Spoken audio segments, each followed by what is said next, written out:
Right. So I'm back again. I know it's been a while, but anyway, let's talk about what everyone else is talking about, the R. Kelly situation. Now, with me, my thing is this, is that obviously I'm not gonna sit here, and say that that all these women are lying, and I'm not gonna sit here and say that he's innocent either, and I'm not gonna say that the women are completely innocent. But what the core issue is here with this whole R. Kelly situation is that we are living in an era of allegations over facts. That's what the issue is. We are living in an era of allegedly someone did this, and then that's it. No court case, no trial, no nothing. It's normally her word, and then that's a wrap. And we can't have this, all right? Because what's going down with this R. Kelly situation is just that. Now, could R. Kelly have allegedly abused these women? Of course, or whatnot. But in most of these cases, a lot of people don't want to look at the whole facts. We have to look at the whole spectrum. The whole spectrum. We just can't sit here and say, oh, R. Kelly's a pedophile, R. Kelly's this, R. Kelly's that. Listen, we have to look at the whole spectrum, because if we want to keep it 100, where was these same people at when Elvis was with Priscilla at 14? What about that bald white guy or something who was like one of the founders of rock and roll or a pioneer of something, and he married his cousin at 13? I didn't hear no outrage then, but people let it slide. All right. Then now we have this allegation era with Michael Jackson, but that's coming in the next video. But anyway, this R. Kelly situation. All right. What I'm going to say is this, is that, like I said, we have to look at the whole spectrum of what's going on. OK, because if you look at one of these women, OK, even though all their stories might sound the same, some of it might be exaggerated. And we all know it could possibly be exaggerated. And some of them, I think, are coming forward for the money. For instance, his ex-wife was with R. Kelly for the longest, over 10 years. So in a 10-year span, you didn't say a word. All of a sudden, he's in jail for child support. And then now, allegedly, you were abused? What?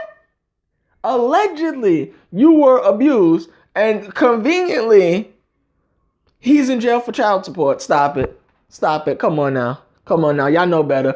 And then another thing is that while everybody's running R. Kelly's name through the mud, let's sit here and talk about other cases. All right? What happened to Weinstein?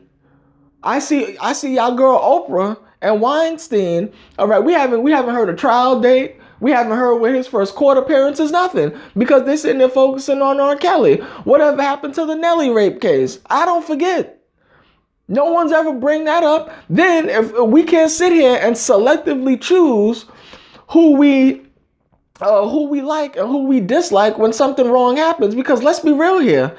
All right, I'm not going to sit here and take away R. Kelly's talent. All right, because at the end of the day, we can't sit here and say that this man is not talented. All right, because if we're going to take away people's talent, when did anybody take away Chris Brown's talent when he beat up Rihanna? All right, people just let that go. Then recently, wasn't Chris Brown just on an alleged rape charge in Paris? But everybody let that go. No one said a word. We don't even know what Chris Brown is right now. But Chris Brown still has the songs played on the radio and everything else. But R. Kelly, with a 14-year-old, oh my God. But meanwhile, we have Chris Brown just maybe a few months back have a rape situation going on, and it gets no mention, no word or anything. Are you serious? We're not gonna sit here, all right, and basically cherry pick who we choose to support, because at the end of the day, let's be real here. Remember when Remy Ma sat here and shot somebody, all right? And people let it go just because she apologized? At the end of the day, Remy Ma still shot somebody. Yes, she apologized, but at the end of the day, she still shot somebody, all right? But people let that go, all right? But now all of a sudden R. Kelly does something and the whole world is going crazy. Now, my thing is this: when R. Kelly was crying during the interview, I do think that he was crying because, he realizes that he could possibly do 70 years, and he's already in his 50s. He's not going to live no 70-year term. Okay. And then some of these women, to me, I feel are definitely in it for the dollar bill. Okay. Because, like I said, the ex-wife coming forward randomly sounds strange. Then this other girl, Lisa Van Allen, or something like that, is a known liar. All right. They said she's had multiple affairs before. They said she keeps switching up her story. First she was 16, then she's 18, then she's 19. Now tomorrow she's 25. All right. People need to look at the whole facts. People just like, oh, R. Kelly's a bad dude. R. Kelly's been doing this, but nobody's looking at the women. When that docu-series came out on R. Kelly, did anybody sit here and fact check the women? Did anybody sit here and give the women lie detector tests? No, they just took their word on it. R. Kelly did this to me, we're ruining his career. So that's all it takes now is an allegation. That's all it takes now is an allegation. I mean, come on. Come on, y'all. Y'all know better than this. Y'all know better than this. And the media should be ashamed for sitting here perpetrating this.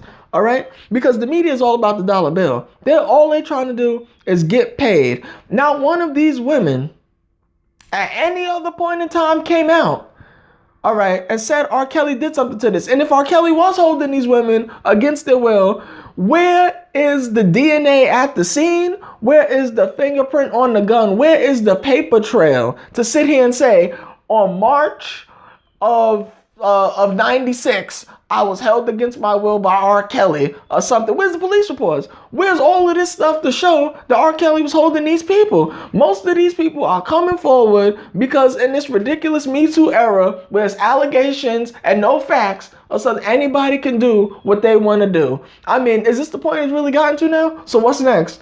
You go to a movie with a girl or something, you put your arm around her or something, you both snuggle up, she gets mad at you and whatnot because you could be looking at another girl walking down the steps and then all of a sudden he did this to me. It's over. This is what I'm talking about. Nobody wants to look at the whole situation. Am I going to sit here and say that R. Kelly's completely innocent? No. Could he have done this to these women? Yes. But the women, I feel, could be exaggerating, and some of their stories don't even sound right. Because then now there's a situation with Sparkle talking about, you know, it was her niece in there. Then the niece or something from years ago said that wasn't her in the video. So which is it? Which is it, Sparkle? Is it your niece or is it not your niece? People need to cut it out. Because what people tend to do is to demonize the people that they do not like and don't want them to have a fair shot in court. But when it's somebody they like, they sit here and let all the allegations go. What I'm saying is this: all I want is fairness. All right. And it needs to be treated fairly, because while everybody is trying to take these ladies' sides, for once, who knows, R. Kelly could be telling the truth. All right. But nobody wants to hear that R. Kelly could be telling the truth, because all the women allege they was held captive and whatnot. He didn't make them, they didn't eat, they didn't sleep, they didn't do this. And then some of them, I believe, are 18, 19, 20 or something like that. Some of them were legal or whatnot. So if you're legal and you know that, he already has a reputation, what are you doing there to begin with? Stop it, people. Stop it. And as more videos drop, I will be back. Heck, I might make a part 2 to this because it's sickening. I am so tired of people's name being ran through the mud, and this assassination of R. Kelly happening without people sitting there looking at the whole spectrum. From day one, the documentary, surviving R. Kelly. He did this to me. He did that to me. But where are all the documents? And nobody wants to say that recently there was something that just came out where R. Kelly's nutritionist, who was in the house.